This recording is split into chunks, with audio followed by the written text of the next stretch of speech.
7, 6, 5, 4.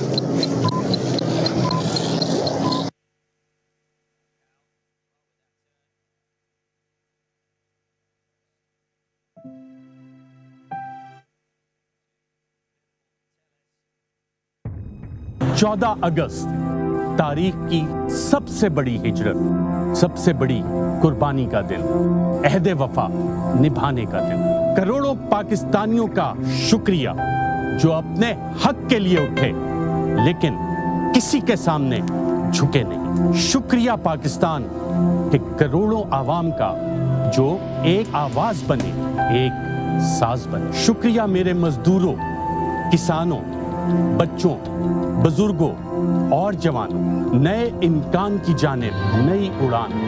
शुक्रिया पाकिस्तान।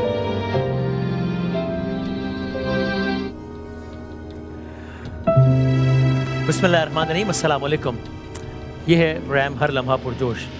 हज़रत अली का कौल है कि मैंने अपने खुदा को अपने इरादों के टूटने से पहचाना। इंसान ने अपने तौर पर क्या कुछ सोचा होता है, क्या कुछ प्लान किया होता है और किस तरीके से हालात बदल जाते हैं। आज से कुछ रोज़ पहले यही सेट था। हमने डे लॉन्ग ट्रांसमिशन की थी। पाकिस्तान में मुकाबला भारत था। उस दिन पूरा दिन एक एनर्जी से भरपूर एक नशरियात थी। रात गए, बहुत ज़्यादा थके हुए थे, बहुत ज़्यादा जागे हुए थे। रात गए, जब हम घर गए मुझे एक टेलीफोन कॉल मौसूल हुई और उसमें एक ऐसी चीज़ की इत्तला मिली जो कि बिल्कुल ही नाकाबिल यकीन थी, जिसकी मैंने 6, 7 या शायद उससे ज़्यादा मरतबा रिकन्फर्मेशन मांगी कि वाकई तस्वीर देखी। उसके बाद भी मुझे लगा कि शायद ये कुछ किसी और की तस्वीर है क्या। बहरहाल अब आप सब जानते हैं, ये बात कहते हुए अजीब लगता है, but it is a fact. Arshad Sharif इस दुनिया में नहीं रहे। अरशद शरीफ साहब को शहीद कर दिया गया। इस दुआ के साथ सबसे पहले तो कि अल्लाह ताला उनके दर्जात बुलंद करे, उनके अहल खाना को अल्लाह ताला सब्र जमील अता फरमाए और उनके कातिल बेनकाब भी हों और अपने इबरतनाक अंजाम को उस जहान में तो पहुँचेंगे, इस जहान में पहुँचें और मैं और आप देखें ऐसा होते हुए इंशाल्लाह। अभी आपने जो वीडियो देखी जिससे इस प्रोग्राम का आगाज़ हुआ, ये आपने शायद सारे टीवी चैनल्स पर ही देखी हो। ये भी इसकी बड़ी ज़बरदस्त क्विक्स में आपको एक दिलचस्प कहानी बताता हूँ। 14 अगस्त के मौके पर ये वीडियो शूट किया गया था, जो कि आपने प्रोग्राम के आगाज़ में देखा। और इस वीडियो को हमने रिकॉर्ड कर लिया था ज़ाहिर 14 अगस्त के मुकाबले के मौके पर, लेकिन उसके बाद आप जानते हैं कि वो ज़रा ARY न्यूज़ पाबंदियों की जद में आ गया था, खुद अरशद साहब भी, तो हम उनको ऑन एयर नहीं कर सके। तो हमने यानी ऑडियो ऑन एयर की थी इस सारे पैकेज। अगर मेरा टॉपिक प्लीज़ बंद कर सकें। हमने ऑडियो ऑन एयर की थी इस पैकेज की।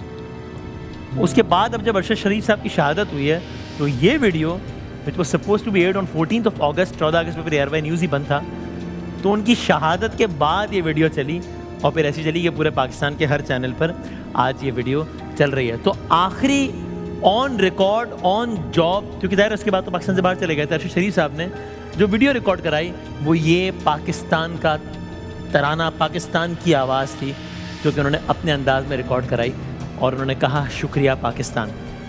वेरी इंटरेस्टिंगली अरशद शरीफ साहब ने ARY पर जो अपना आखिरी प्रोग्राम किया, एक जो बिल्कुल आखिरी प्रोग्राम जो उनका ऑन एयर हुआ, वो एक डॉक्यूमेंट्री थी। स्टूडियो में बैठ के प्रोग्राम पावर प्ले जो उन्होंने बाकायदा जो ऑन एयर किया, जिसके उसी रात को फिर हालात तब्दील हो गए थे ARY के हवाले से, वो 9 मुहर्रमुल हराम था।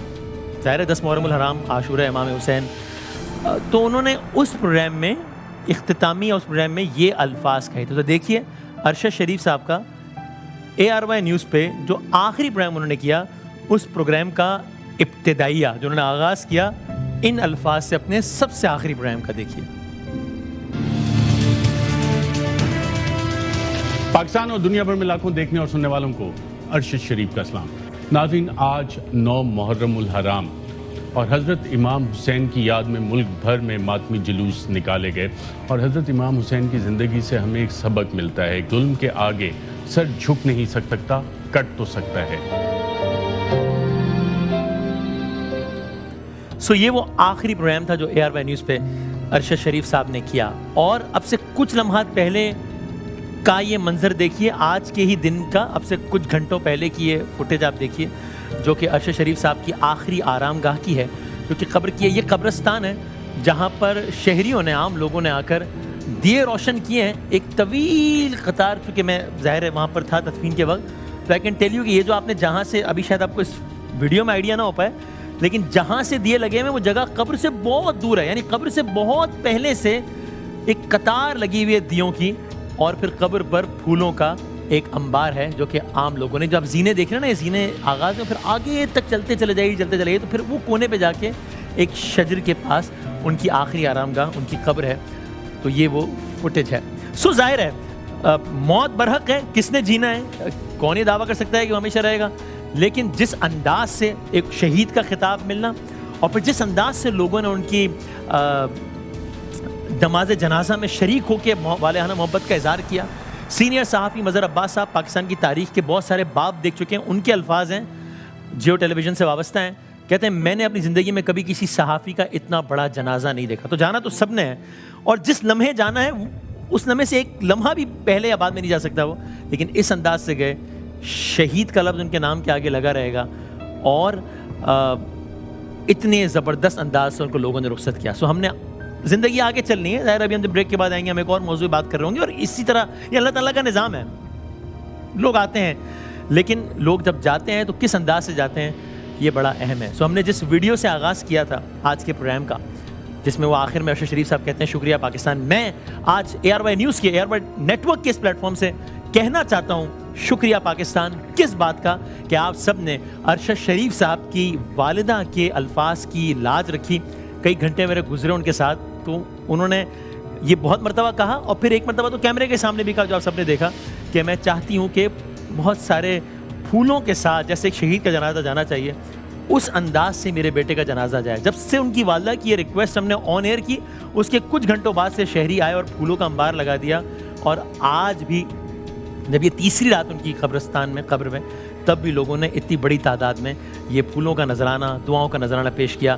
तो इसलिए मैं कहना चाहता हूँ शुक्रिया पाकिस्तान, आप सबका बहुत बहुत शुक्रिया अरशद शरीफ साहब की वालिदा की अल्फाज की लाज रखने का। और मैं कहना चाहूँगा कि अरशद शरीफ साहब आप बहुत खुश नसीब हैं इस एतबार से कि आपको इतना ज़बरदस्त फेयरवेल मिला, और आप हमेशा हमारे दिलों में जिंदा रहेंगे। सो प्रोग्राम हर लम्हा पुरजोश में, अगरचे हमारे पिछले कुछ दिनों का हर लम्हा पुरसोज गुजरा है और अभी भी है, लेकिन मैं चाहता हूं कि ब्रेक पे जाते हुए आप यहाँ और पूरा पाकिस्तान वहाँ ज़बरदस्त तालियों की सूरत में शहीद सहाबत अरशद शरीफ साहब को उनकी खिदमत के लिए खिराज अकीदत पेश करते हुए, ये कहते हुए कि आप हमारे दिलों में जिंदा रहेंगे। हम जाएंगे एक ब्रेक पर, ब्रेक के बाद वापस आएंगे हर लम्हा पुरजोश से।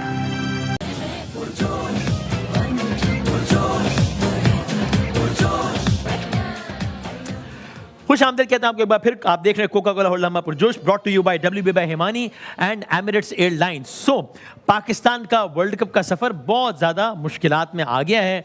अब मामला बहुत सारी दुआओं और बद्दुआओं पर मुनहसर है कि क्या होता है, लेकिन उससे पहले ज़ाहिर हमारे साथ हमारा सारा पैनल मौजूद है। यहाँ यूनुस भाई, कामरान भाई और तनवीर भाई मौजूद हैं, और हमने चूँकि ज़ाहिर है कल पाकिस्तान का एक मैच नहीं है, कल वो दिन है जब पाकिस्तान के 3 मैच हैं, कल तीनों मैच ही हमारे हैं, चूँकि कल हमने खेलना है नीदरलैंड से जो कि हमें जीतना है, फिर इंडिया ने खेलना है साउथ अफ्रीका से जो कि इंडिया ने जीतना है, और फिर उसके बाद तीसरा वाला मैच कौन सा है कल, वो बांग्लादेश और जिम्बाब्वे का, जो कि बांग्लादेश ने जीतना है। तो कल सारे मैच ही हमारे, तो इतना बड़ा दिन है कल, तो इसलिए हमने अपने सारे क्रिकेट पैनलिस्ट को जो है वो एक्सपर्ट्स को दावत दी है। तो यहाँ नजीब भाई और शोएब भाई भी हैं, आदि साहब तशरीफ फरमाए, मुस्तफा भाई हैं, so welcome one second. Sir ज़रा कल क्या होना है उस पर बात करते हैं, लेकिन कल क्या हो गया उस पर बात कर लें। साने है जिम्बाब्वे को आज 3 रोज हो गए, ये क्या हुआ ये अच्छा, और बड़ी मज़ेदार बात, 129 रन बने हैं, तो 129 बहुत ज़्यादा तो नहीं होते। तो बाबर ने कहा कि 10 रन ज़्यादा बन गए। देखिए एक तो आपने अच्छा, उन्होंने ये नहीं कहा कि 129 रन ज़्यादा बन गया, अगर ये कह देते हो। देखिए वसीम भाई, एक तो आपने घबराना नहीं, अभी भी नहीं घबराना नहीं है, मर्जी है। अभी हम दुआ करेंगे। हाँ, अभी आज रात से मुसल्ले बिछ गए, हम दुआ करेंगे कि अल्लाह ये हो जाए वो हो जाए, फिर बदुआ भी करनी पड़ेगी ना, बदुआएं भी करनी, वो उससे हारे वो उससे हारे। ये इसी पे है, और हम अब मैं क्या करूं, इसी तरह होता है, इस पे जितनी डिबेट कर लें। और लेकिन मैं एक बात ज़रूर यहाँ पे मेंशन करूंगा, ये जो आज हम जहाँ खड़े हुए ना, पाकिस्तान की क्रिकेट जहाँ खड़ी हुई है, तो ये कोई 1-1.5 हफ्ते की नहीं है। अच्छा, ये किस्सा कई सालों का है, ये किस्सा कई सालों का है। तो अगर हम ये वेट करते हैं कि हम टीम हारे तो हम फिर वो स्टोरियाँ शुरू करें, नहीं, ऐसा नहीं होना चाहिए। सही है, ये पिछले वर्ल्ड कप से ये हुआ है, ओके, लेकिन वो हम एक मैच जीत गए इंडिया के खिलाफ, उसके बाद बस वो चलता रहा। सही है, और फिर ऑल इज वेल। मिट्टी पाओ मूव फॉरवर्ड, मिट्टी पाओ मूव फॉरवर्ड। तो भाई जब तक कब तक मिट्टी पाएंगे? वरना भाईजान अब ये हमारे ऊपर मिट्टी पड़ने लगी है, हाँ मिट्टी डलने वाली है बस। कामरान भाई, जाहिर है बहुत तफसीली बात हो गई है जिम्बाब्वे, उस पर खाली एक, अगर मैं आपके कहूँ जिम्बाब्वे की शिकस्त को एक लफ्ज में या एक लाइन में कि भाई मेन वजह ये थी, तो वो क्या थी बताएं?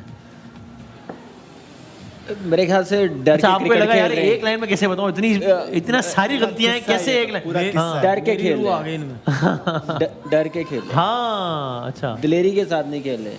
और इस वर्ल्ड कप से पहले ही लग रहा था यार, वैसे ऐसे। ये चूंकि बड़ी इंटरेस्टिंग बात है, ये मुझे एक दो और भी क्रिकेटर्स ने उन्होंने ऑफ द रिकॉर्ड कहा कि भाई डर के खेल, तो ये डर के खेलना मतलब क्या होता है, यानी इसको क्या मतलब है इसका? डर के ये खेलना होता है कि आप आजकल की मॉडर्न डे की जो T20 क्रिकेट है ना, उस स्पेस के साथ नहीं खेलते। हाँ। अपना पर्सनल गोल होता है कि हम लोग कर लें, अब टीम का बाद में सोचेंगे, पहले अपनी जगह पक्की करें। सिक्योरिटी नहीं है कि हम लोग कंटिन्यू खेलेंगे या नहीं खेलेंगे, एक दो मैच खराब हुए तो हम खेलेंगे या नहीं खेलेंगे। लेकिन मेरे ख्याल से 15-20 मैच हो गए खराब, बहुत हो गया बहुत हो गए हैं। लेकिन ये है कि क्या कह सकते कौन हैं, कौन खेल रहा है पर्सनल गोल्स के लिए इस टीम में? ओवरऑल या टीम कौन नहीं खेल रहा है की पूछूं मैं? ओवरऑल टीम की परफॉर्मेंस ऐसी है, नज़र आ रही है। एज ए क्रिकेटर हम लोगों को नज़र आ रही है। हम लोगों ने जो बात की है, बात कर रहे थे कि बैटिंग ऑर्डर, टीम कैसी सिलेक्शन होनी चाहिए, 4 से 5 सिलेक्शन लड़के चेंज होते थे परफॉर्मेंस बेस, वो नहीं की। वो बनाया हुआ था ना, ईगो बनाई हुई थी कि आप जो मर्जी कहते रहे, हमने नहीं करना, हमने करनी है अपनी है। तो वो चीज़ लेके चलते गए हैं। ये नहीं देखा कि वर्ल्ड कप ऑस्ट्रेलिया में है, हम लोगों की तैयारी क्या है, पाकिस्तान में सीरीज़ हुई है, हमारी तैयारी इंग्लैंड के खिलाफ क्या थी, इंडियन टीम क्यों कामयाब हुई, उनकी 2 सीरीज़ हुई इंडिया में, वो घास वाली पिचेस पे खेले हैं, वो यूज टू हुए हैं। जब वर्ल्ड कप हम ऑस्ट्रेलिया में जा रहे हैं, तो हम लोग इंग्लैंड के खिलाफ क्या सीरीज़, क्या पिच बना के खेल रहे थे, वेस्ट इंडीज़ के साथ वो तैयारी नहीं थी, सिर्फ वो था ऑन द डे हम लोग अच्छा करें। वर्ल्ड कप का बाद में आपके पास बाबर आजम है, दुनिया T20 का टॉप बैट्समैन, आपके पास रिजवान है, तो फिर और क्या चाहिए? मतलब अगर कोई ये कहे ना दो मैच हार गए, तनकीद कर रहे हैं, 2 प्लेयरों की टीम है। मैं प्लेयर्स को ब्लेम देता ही नहीं। मैं प्लेयर देखिए, प्लेयर्स को भेजने वाले कौन है? जो कल बात की है ना महफिल में, जो गाना गाने आया है, वो गा रहा है, बंदा उठा, वो कहता है कि भाई तू गा, मैनू ये दस तेन लिया कौन है, तोनू लाभ रहे हैं। ये हाल ना हो मेरे ख्याल ना, जिन्होंने टीम सेलेक्ट की है, हमने पहले भी कहा था, आपने 11th आवर में बात की थी। और 11th आवर में कामरान साहब ने एक और बात भी की, कामरान ने जरा वो दिखाते भी है बाबर आजम की कप्तानी के हवाले से। एक कामरान भाई का क्या ओपिनियन है, जरा वो देखें, उसको पे बात लेके आगे चलते हैं, दिखाइएगा। आवाज नहीं आई? अच्छा चलो भाई, आपकी आवाज बंद कर दी गई है भाई। तो मेरी आवाज नहीं बंद कोई कर सकता, नहीं कर सकता। सो कामरान साहब का ये कहना था, जिससे यूनुस भाई ने भी अग्री किया कि भाई वो दुनिया क्रिकेट का इतना अच्छा बैट्समैन है बाबर, अगर हमने उससे 22-24-25 हज़ार रन करवाना है, अगर उसका बैटिंग करियर अच्छा करना है, तो जिम्मेदारी कप्तानी की जो है वो उससे ले लेनी चाहिए। बहुत एडिशनल प्रेशर है उसके लिए हैंडल करने का। आप इसे एग्री करते हैं? और ओवरऑल क्या बाबर और रिजवान की परफॉर्मेंस पे बताएं? जाहिर टीम 11 लोगों की है, लेकिन इन 2 का नाम सबसे ज़्यादा हाईलाइट होता है, इसलिए मैं इससे पूछ रहा हूँ। देखिए, काफ़ी बात हुई है बाबर आजम और रिजवान की कि एक तो ये सर्किल में उस लेवल की क्रिकेट नहीं खेलते जिस तरह खेलनी चाहिए 6 ओवर के सर्किल में। तो इसका मतलब साफ एक नज़र आता है कि शायद कहीं ना कहीं ये इनकी कोशिश होती है कि हम अपने रन कर लें जिस तरह वो खेलते हैं 12 ओवर तक। आपको लगता है ऐसा? देखिए 12, 13 और 14 ओवर तक खेल रहे हैं और स्ट्राइक रेट भी उनका कम है, एवरेज भी उस लेवल की बाद में आने वालों पे बहुत एडिशनल प्रेशर है। तो ये तो फिर हमें बोलने की जरूरत नहीं है, तो फिर उनको खुद सोचने की जरूरत है ना कि हम क्या कर रहे हैं। दूसरों पे प्रेशर आता है। मेरे ख्याल में थोड़ा सा बोल दिया बस, यही शायद लोगों को समझ आ जाएगी कि बोलने का क्या मतलब है। अच्छा लेकिन सॉरी, बात काट के आपकी बात में ऐड करते हुए, जब वो एशिया कप वाला हारे और सकलैन मुश्ताक साहब से प्रेस कॉन्फ्रेंस हो रही थी, मैं बैठा वहाँ पे, तो मुझे भी, मैं कोई ज़्यादा क्रिकेट एक्सपर्ट नहीं हूँ, सब तो आप लोग हैं, लेकिन मुझे ज़रा हैरत हुई कि जब यही सवाल पूछा गया, उस वक्त भी यही सवाल कि भाई आपका स्ट्राइक रेट ये वो, तो उसको इतना ओवर सिंप्लीफाई किया उन्होंने कहा भाई हर टीम का एक अपना स्टाइल होता है खेलने का, तो बस ये हो गया इनका स्टाइल है, बट ठीक है बस सही है। तो इसे अपना स्टाइल तो चेंज करना पड़ता है ना गेम के हिसाब से। नहीं तो जिससे सवाल किया गया वो कौन सा मेरिट पे आके बैठा हुआ है, वो अगर प्रॉपर तरीके से जवाब दे सकता है, हेड कोच जो हमारा है, वो तो खुद भी तो मेरिट पे नहीं है ना। बात ये है कि ये वो लोग हैं जो ला के बिठा दिए जाते हैं, बगैर इनकी कोई परफॉर्मेंसेस कुछ भी नहीं होती, ठीक है। उसके बाद ये लोग, जब मैं पहले भी कह चुका हूँ, जब हारेगी टीम यही आके बोलेंगे कि जी हार गए तो क्या हुआ, अपने ऊपर कोई बात नहीं आने देंगे, ना कप्तान आने देगा, ना हेड कोच आने देगा, ना बैटिंग कोच आने देगा, ये लोग बिल्कुल भी नहीं आने देंगे। और अगर आप ये बात कर रहे हैं ना, देखिए ये सिलसिला बहुत अरसे से चलता हुआ आ रहा है।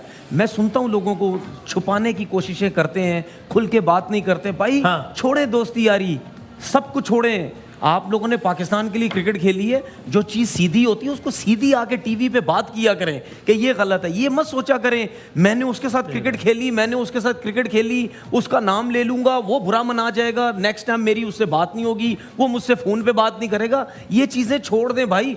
पाकिस्तान ने आप सबों को नाम दिया है, ठीक है। मैं फिर ये बात बोलूँगा, मैंने अगर इतनी ज़्यादा क्रिकेट खेली भी होती ना तो मैं पता नहीं क्या हाल कर चुका होता जो अभी सबका हाल कर रहा हूँ। बात ये है कि सच बात कर रहा हूँ, दलेरी से बात करें। रिस्क, रोजी, इज्जत ये अल्लाह ने देनी है, ये लोगों ने नहीं देनी भाई। सच बोलोगे आपका साथ खुद ही लोग देंगे, लोग खुद बोलेंगे कि वाकई यार उनके साथ खेला, उनके साथ उठा बैठा, ये सच बात करता है। हमारा प्रॉब्लम सबसे बड़ा ये है, हमारे क्रिकेटर जो हैं वो क्रिकेट बोर्ड में जाने के लिए चुप करके बैठे रहते हैं, ना सच बात करते हैं, ना कुछ करते हैं, अपने दोस्तों को सेव करते हैं। यही सारे क्रिकेटर्स क्रिकेट बोर्ड से जब हटके होते हैं, ऐसी बातें कर रहे होते हैं, जब क्रिकेट बोर्ड में जाते चेंज होते हैं। ये अल्लाह का लाख लाख शुक्र है कि तनवीर अहमद वाहिद ऐसा बंदा जो गिरगिट की तरह रंग नहीं बदलता। कम खेली है क्रिकेट, ठीक खेली, सुने मेरी बात, गिरगिट की तरह रंग नहीं बदलता। और क्रिकेट बोर्ड के चेयरमैन साहब ने मुझे ऑफर भी की थी, मैंने उनके साफ सामने मना किया था, मैं क्रिकेट बोर्ड में नहीं आना चाहता। उसकी रीजन ये नहीं है कि मैं बहुत बड़ा कुछ बन गया हूं, मुझे अफसोस होता है अपने क्रिकेटर्स के ऊपर कि अगर मैं कम खेला हुआ क्रिकेट ये बात कर रहा हूं तो ये अपने मुफाद में क्यों नहीं सच बात कर। जी आदि भाई क्या आप तनवीर भाई की बात सुने ना, आप क्यों काट रहे हो? बोलो तनवीर भाई, आप बोलो आगे बोलो। यही इतना बहुत है। सही है, इतना बहुत है। अच्छा, लेकिन अच्छा अभी इस बात से कोई एग्री कोई डिसएग्री करता है, लेकिन ये जरूर है कि जरा रमीज राजा साहब हैं वो जब क्रिकेट बोर्ड से मुंसलिक नहीं थे, अपना यूट्यूब चैनल चलाते थे, खुल के बात करते थे, और बिल्कुल ठीक है, उनका ओपिनियन था, उनको राइट था, जिससे कोई एग्री या डिसएग्री कर सकता है। अब जब वो चेयरमैन बने तो मैं आई अंडरस्टैंड कि ओहदे की कुछ मजबूरियां भी होती है, तो वो खुल के बात ना करें, मुझे इसमें कोई इतराज नहीं है। लेकिन अब अगर कोई वैसे ही खुल के बात कर रहा होता है, या बल्कि बात नहीं कर रहा होता, सवाल भी कर रहा होता है, तो वो नाराज हो जाते हैं। वो यानी मैं क्या कहूँ, मतलब वो तप जाते हैं कि यार ये कि जैसे पता नहीं क्या गुस्ताखी हो गई। तो सर आपके लिए अगर एक चीज जायज थी, जो कि मैं समझता हूँ जायज थी, और अगर आज आप खुल के बात नहीं भी कर रहे तो मैं ये भी समझता हूँ, आई अंडरस्टैंड, हर ओहदे की मजबूरियां होती हैं। लेकिन फिर अगर कोई और सवाल कर रहा है तो उसमें नाराज तो ना हो जाए, तब तो ना आ जाए कि तुम भी ये बात ना करो। आपके बल्कि जरा देख लें, यही रमीज राजा साहब थे, यही टीम जिम्बाब्वे थी, सामने यही टीम पाकिस्तान थी, पाकिस्तान की टीम हार गई। क्या कहा था रमीज राजा साहब ने, तब चेयरमैन नहीं थे, क्या कहा था, देखिए जरा। ऐसी हार से सबक ज्यादा नहीं मिलता है, बल्कि आप पशेमानी बटोरते हैं। चौथी रैंक टीम पाकिस्तान वर्सेस 12वीं रैंक टीम जिम्बाब्वे। आपका हारना बनता ही नहीं था, इसलिए आप हारते हैं क्योंकि आप हारने से डरते हैं। ये एक डार्क मोमेंट है, इसकी जवाब तलबी होनी चाहिए। बेतुकी सी रनिंग, बेतुकी शॉट मेकिंग, ओवर कॉन्फिडेंस की भी झलकी। सोचे कि फैंस का क्या हाल होता है। लेकिन अब अगर कोई सवाल भी करता है, आपके शो में थे पर आपने सवाल, मुझे कुछ सवाल में गुस्ताखी नहीं लगी, सवाल नाराज हो गए वो कि क्या है, क्या बात कर रहे हैं। बल्कि दिखा देता हूं ना, अच्छा, वो दिखा दें, वो सवाल जवाब भी दिखा दें जो नजीब साहब के शो में हुआ था। रमीज राजा साहब दिखाएं जरा। ये टीम कैसे गलत खेल रही है? मिडिल ऑर्डर की जो प्रॉब्लम है, और जो मिडिल ऑर्डर की देखें, पहले किस तरह से आप जज करते हैं एक टीम को? सक्सेस रेट देखते हैं, फिर उसके बाद देखते हैं जी कि आईसीसी इंटरनेशनल लेवल के ऊपर क्या स्टैंडिंग है, क्या रैंकिंग है। मुझे समझ नहीं आती है कि आप इन शोज में आप नेगेटिविटी को क्यों इतनी हवा देते हैं? नेगेटिविटी नहीं है, हम ये नेगेटिविटी है। हम सब देखिए मेरी बात सुने, ये नेगेटिविटी इसलिए है क्योंकि आप प्लस को नहीं देख रहे, आप हाफ एम्प्टी ग्लास देख रहे हैं ना। अच्छा, अब ये नेगेटिविटी लग रही है, बात हो गई है। सबसे कमाल की बात यह है कि इनसे सवाल किया था मिडिल ऑर्डर पे, और ये मुझे गिना क्या रहे हैं, इंग्लैंड पाकिस्तान की सीरीज हो रही है, कितने लोग आ रहे हैं। अरे इसका इससे ताल्लुक क्या है? आप पाकिस्तान टीम जो है, उसके प्लेयर्स जो हैं, उनकी रैंकिंग चेक करें। इस वक्त भी रैंकिंग में आप देखें, रिजवान नंबर 1 पे है, बाबर 4 पे है, टीम कहाँ है? क्या आपने ये देखना है? आपको इंडिविजुअल परफॉर्मेंसेस से आप खुश हैं? ये जब चेयरमैन होके ऐसी बातें कर रहे हैं, और उससे पहले आपने देखा है, ये पहले कहते थे ऑस्ट्रेलिया को फॉलो करें, ऑस्ट्रेलिया की तरह बनना है। अब कहते हैं बटन दबा के कोई ऑस्ट्रेलियन थोड़ी बन सकता। तो ये जैसा खेल रहे हैं वो तर्ज भी ठीक है। तो आई वाज रियली अमेज्ड कि एक और मुझे सबसे एतराज इस बात पर वो है कि आपकी किसी बात से वो लॉजिकली डिसएग्री कर सकते हैं, वो लेकिन ये हाउ इट इज नेगेटिविटी फैलाना, and if this is negativity, तो वो जिससे पहले वाला क्लिप था फिर वो भी नेगेटिविटी थी। नहीं, सबसे बड़ी बात ये नहीं, सबसे बड़ी बात ये मुझे ऐसा लगता है कि इस क्रिकेट बोर्ड में सब लोगों को ये सिखाया गया है कि जब आपसे कोई सवाल करे तो आप बदतमीजी से काउंटर करें, आप आर्ग्यूमेंट ऐसा करें और उसको चुप करा दें ताकि वो फिर बात ना कर सके, ताकि वो फिर इस चीज में फंस जाए। अब वो मुझसे कह रहे हैं आप मुझे बताइए कि बैकअप क्या हो सकता है, और ये तो भाई लैक ऑफ ऑप्शन भी आपका मसला है, मेरा नहीं है कि अगर आपके पास ऑप्शन नहीं है तो आपने एक साल में क्या किया। जवाब था 2,500 रुपया आप लगा रहे हैं, आपने बैकअप ढूंढना है, हमने थोड़ी ढूंढना है। देखिए एक बात तो सही हो गई, शोला बयान तनवीर भी बात करते हैं कि क्रिकेट की तरह रंग बदलते हैं, बिल्कुल ये तो सही हो गया, ये तो आप सही कह रहे हैं। क्रिकेट और क्रिकेट का बड़ा ये मेरे ख्याल में जब से उन्होंने शेरवानी पहनना शुरू किए ना, पहले तक ठीक थे, उसके बाद का असर, शेरवानी के बाद थोड़ी डिफरेंट आ गए। आपके बड़ी अंदर की खबरें होती हैं, ये ऐसा कुछ है क्योंकि हमने एक तब्दीली देखी है, जो तब्दीली आ नहीं, तब्दीली आ गई है कि वो अगर कोई सवाल हो तो उसमें सारे बुरा में आते हैं, क्रिकेटर से लेके कोच से लेके चेयरमैन, और पढ़ जाते हैं आगे से, मतलब पढ़े लेकिन लॉजिकली डिसएग्री करें, ये क्या है? वसीम भाई पहले तो ये बता दूं आपको कि ऐसा नहीं है कि सबको पढ़ जाते हैं, ये भी देखते हैं कि शरीफ बंदा है तो पढ़ जाओ, अच्छा, अगर आगे से ओखा पड़ जाएगा तो फिर ये उस तरफ जाते ही नहीं है, ये बड़ा मामला है। शरीफ बंदे हैं, बहुत शरीफ बंदे हैं। और दूसरी बात जो है ना, एक बात माननी होगी, पाकिस्तान टीम को जिस तरह शिकस्त का खौफ है उस तरीके से मुझे ऐसा लगता है, माइट भी मैं रॉन्ग हूँ, चेयरमैन को कुर्सी जाने का खौफ है। यही चेयरमैन जब चेयरमैन बने, मैंने दिन के शो में भी बात की थी कि ऑस्ट्रेलिया की टीम पाकिस्तान आई, इन्होंने कहा हम बाउंसी ट्रैक इसलिए नहीं बना रहे कि हम मैच उनकी गोद में नहीं देना चाहते। जब आपको इस हद तक खौफ होता है तो फिर आप सिर्फ बातों में चैंपियन होते हैं, अमली तौर पे जाके आप जो है वो किसी टीम को मजबूत कर ही नहीं सकते। और अभी भी यही चल रहा है। एक और मैं आपको बता दूं, मुनासिब नहीं है, मुझे ऐसा लगता है, मैं डिसएग्री नहीं कर रहा, लेकिन मुनासिब नहीं है कि हम सकलैन को ये कहें कि वो मेरिट पे नहीं है, या मोहम्मद यूसुफ को कहें वो मेरिट पे नहीं है। दोनों ने बड़ी अच्छी क्रिकेट खेली हुई है। सकलैन, एक मिनट मुझे कंप्लीट करने दे बात को, मुख्तलिफ टीमों के साथ जो है वो कोच रह चुके हैं। मसला प्रॉब्लम यहाँ है कि सकलैन अपनी रिट नहीं मनवा रहे, सकलैन को खिलाड़ी डिक्टेट कर रहे हैं कि हमने क्या करना है। इसी तरह मोहम्मद यूसुफ को खिलाड़ी डिक्टेट कर रहे हैं कि हमें कितनी ट्रेनिंग करनी है। ये एक बड़ा प्रॉब्लम है जिसको आप मानना होगा। मैं सवाल करें हमसे, इसका सवाल हमसे, हम एक्सपर्ट हैं, सवाल है, जवाब हम देंगे आपको। बहुत ज्यादा डिफेंड करते हैं शोएब मोहम्मद यूसुफ को, नहीं किसी बहुत ज्यादा डिफेंड करते हैं, आप मानना पड़ेगा। मैं एक बात करूं कि उनको ये नहीं कहना चाहिए कि मेरिट पे नहीं है। मैं आपसे इसका जवाब मैं देता हूं। हाई परफॉर्मेंस सेंटर के कोच यूसुफ भाई भी ना अपने सर पे बल्ले मारे हो गए, टीम की कोचिंग कर रहे हैं। मैं आपको इसका जवाब देता हूं, मैं लॉजिक से जवाब देता हूं। देखिए मैं कम डिबेट हो रही है, हमारे पे ज्यादा हो रही है। शुएब, नजीब और वसीम भाई, मैं आपको इसका लॉजिक से हमें जो शुएब जो अभी इन लोगों को भी समझा, आप दोनों भी आज आप भी पैनल में, सॉरी आदि भाई, आप मुस्तफा भाई, आप लोगों का जो सवाल है उसका मैं जवाब देता हूँ। मैं अपने पैनल को डिफेंड करता हूँ इस वक्त। जो शोला बयान तनवीर ने बात की है, देखिए वो उनका मकसद ये था कि आप मुझे बताएं कि पिछले वर्ल्ड कप में क्या हुआ। आपके पास आपका हेड कोच नहीं रहा, आपके बाद आपके बॉलिंग कोच नहीं रहे, और बैटिंग कोच तो मैं तो पहले 1-2 सीरीज छोड़ के चला गया, ठीक है जी। आपके पास तीनों टॉप के कोचेस नहीं थे, तो फिर क्या हुआ, डिसीजन क्या आया कि उनके पास, पीसीबी के पास कोई कोचेस का पैनल नहीं था। बिल्कुल। तो फिर कहाँ देखा उन्होंने, नेशनल हाई परफॉर्मेंस पे देखा, और वहाँ से उन्होंने कोचेस उठा लिए, ठीक है। उसके बाद फिर एक आया कि सकलैन मुश्ताक जो है वो खुश नहीं है, वो जा रहे हैं, आ रहे हैं, फिर मोहम्मद यूसुफ का वो आए। तो उनका मकसद ये है कि देखें, वो अगर प्रॉपर कोच अगर वो होते तो वो आते टीम के साथ, क्योंकि वो तो वहाँ देखिए उनकी ऑलरेडी वो जॉब पे थे। अभी आप मुझे बताएं कि यार ये ज़ाती नहीं है कि आप वसीम भाई आप हर लम्हा पर जोश करते हैं, 11th आवर करते हैं, ये छोड़ के आप जो है काशिफ अब्बासी का या यूनुस खान का शो करने शुरू हो जाएं, तो भाई ये शो का क्या होगा? तो आप मुझे बताएं। और ये जिसने भी ये किया, ये ठीक है, अभी चेयरमैन चेंज हो गए, लेकिन भाई किसी ने तो ये आपकी हाई परफॉर्मेंस सेंटर बनाया था ना। तो आप मुझे बताएं कि मैं तो नहीं, वो मकसद देखिए, मकसद ये था। यहाँ मैं एग्री हूँ आपसे, लेकिन मैं ये सिर्फ कह रहा हूँ, सॉरी मुझे अगर बोलने तो मैं सिर्फ ये कहना चाह रहा हूँ कि ये दोनों यूसुफ की बुराई नहीं करे। देखिए मोहम्मद यूसुफ हमारे वो हैं, मैं ये कह रहा हूँ कि सकलैन हो या यूसुफ हो, हमारे देखिए हमारे लेजेंडरी प्लेयर हैं, हमारे लेजेंडरी प्लेयर हैं, बड़ी खिदमत। आप खुद सोच रहे हैं, मैं सिर्फ ये कहना चाह रहा हूँ कि ये अपनी रिट नहीं मनवाते। इनको जो खिलाड़ी कह देते हैं ये वो मान लेते हैं। अगर अपनी रिट मनवाएं तो फिर आप समझेगा वो क्यों नहीं मनवा पाते, समझे आप, समझे नौकरी नहीं, दिस इज नॉट अ नौकरी। फिर भाई वो कहाँ से आए थे? अगर यही कोई कोई ऐसा कोच आता जिसके लिए वो आके इंटरव्यू देते और जो उस Process लेवल से का गुजर कोच के आते। होता। अगर हम यूसुफ भाई की बात करें, यूसुफ भाई ने इससे पहले कौन सी कोचिंग की हुई थी, कहाँ की हुई थी कोचिंग? फर्स्ट टाइम है। फर्स्ट टाइम थी। अच्छा, इससे पहले अगर हम सकले मुश्ताक की बात करें तो वो कहाँ पे कोच थे? Head coach, England, West Indies. वो कहाँ थे? He was bowling no consultant थे। ये आप भूल रहे हो भाई, कंसल्टेंट। और मैं भी जब मैंने टीम ज्वाइन की थी कोविड में जून जुलाई में, तो आवाज कंसल्टेंट, अगर आपको याद है 2 महीने, उसके बाद मैं रेगुलर कोच हुआ था।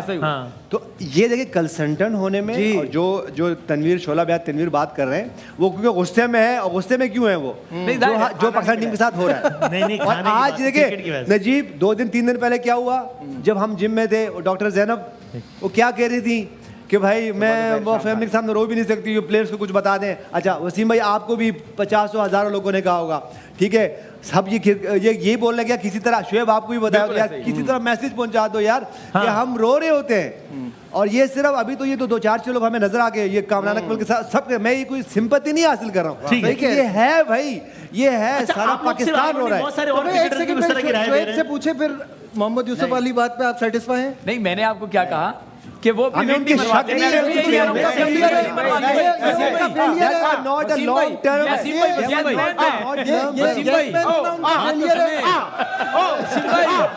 बाकी क्रिकेट बहुत सारी बातें कर रहे हैं, ब्रेक ले रहे हैं। मैं जरा दिखा देता हूँ कि और क्रिकेटर्स ने इस सारी सूरत हाल में क्या बात नहीं, वो दिखा के फिर आते हैं, दिखाएं जरा। आपके जो चेयरमैन साहब हैं, जब ये अपने YouTube चैनल पे बैठते थे, जैसे टीम हारती थी तो सर YouTube पे आ जाते थे, इसको निकाल दो, ये कप्तान नहीं ठीक, ये कोच नहीं ठीक। सवाल ये है अब कौन लेगा जिम्मेदारी? लगातार तीसरे बड़े मैच के अंदर उनकी कप्तानी के फ्लॉज नजर आ रहे हैं, और हम ये कहते हैं बाद में कि जी 32 साल की उम्र में वो सीख जाएगा। नहीं भाई, सीखना नहीं है, जिम्मेदारी लेनी है। 1 साल से पूरा Pakistan including us we knew कि middle order is slightly weak/dodgy/। So ये सारी की सारी सूरत हाल। अच्छा, अब ज़ाहिर है सोशल मीडिया पे सबको लेके बहुत बहस है काम, लेकिन मेरा ये कहने का है, जब मोहम्मद यूसुफ है ना, तो मैथ्यू हेडन क्यों है? अगर मैथ्यू हेडन रखा है तो फिर मोहम्मद यूसुफ को पाकिस्तान में छोड़ देते तो ज्यादा अच्छा था। और दूसरा में भी हम उनको छोड़ देते और आगे बढ़ते हैं ताकि जरा बस नहीं, शुएब ने बताया ना, जो सुने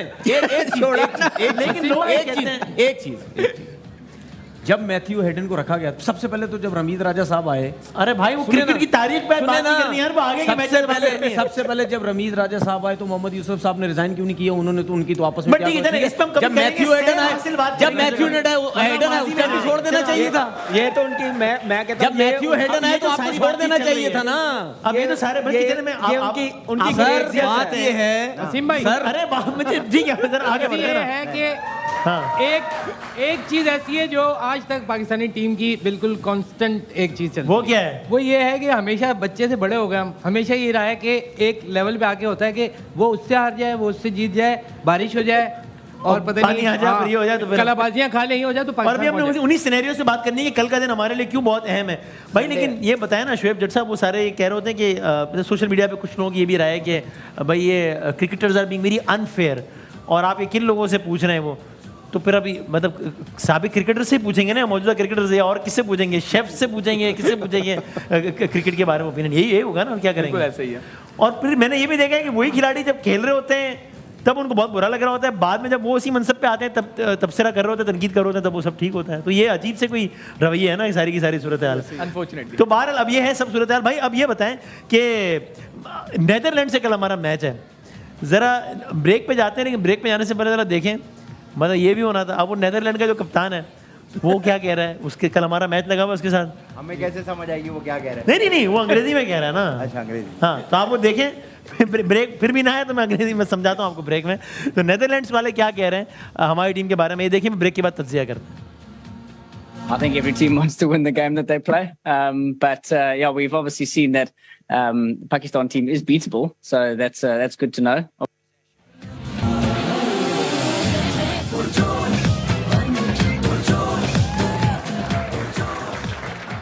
आप देख रहे हैं कोका कोला हल्लामा पुरजोश, brought to you by WB by Himani and Emirates airlines. अब पाकिस्तान का कल मैच है जिम्बाब्वे के साथ, इंडिया का कल मैच है साउथ अफ्रीका के साथ।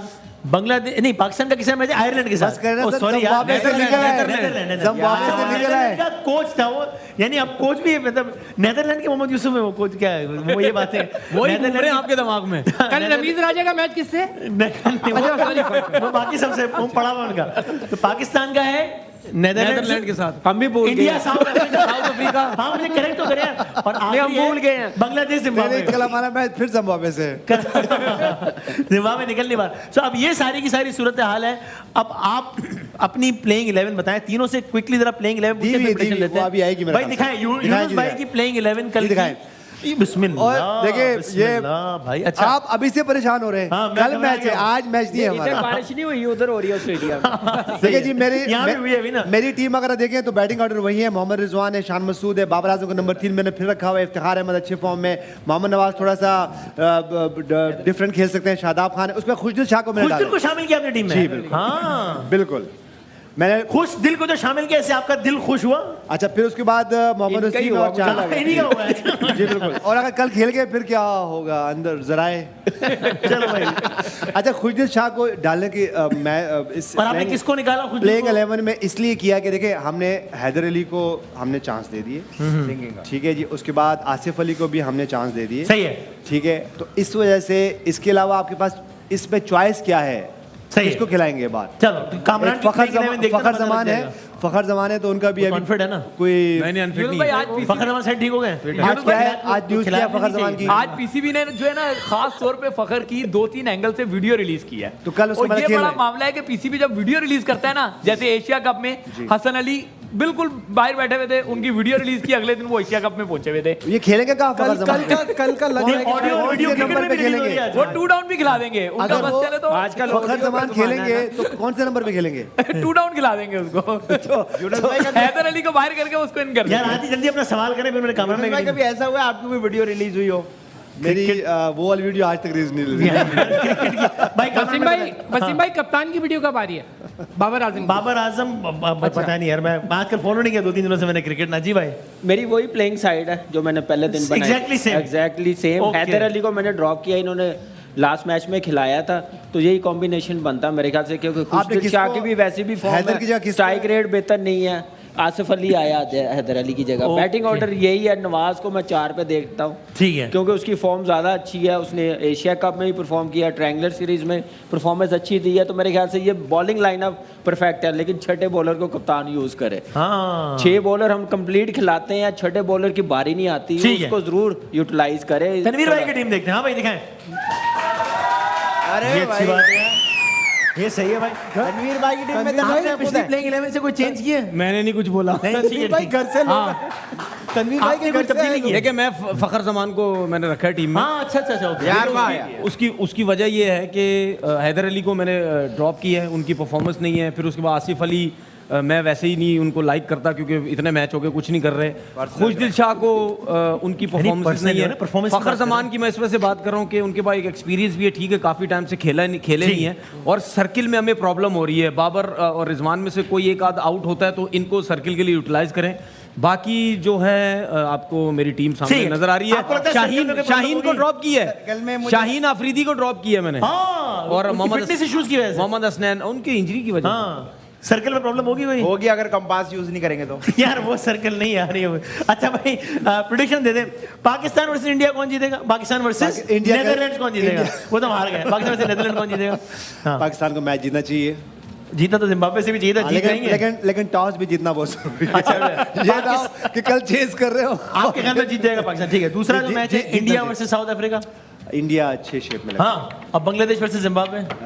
बांग्लादेश को जीतना चाहिए। ये तीनों होंगे तो ही हमारा आगे का चांस तगड़ा रहेगा। हम चाहते हैं कि पाकिस्तान आगे जाए। हाँ भाई, पाकिस्तान को नेट रन रेट के साथ खेलना चाहिए, अच्छे जीतना चाहिए। नेदरलैंड से एटलीस्ट 70-80 रन से जीतना चाहिए।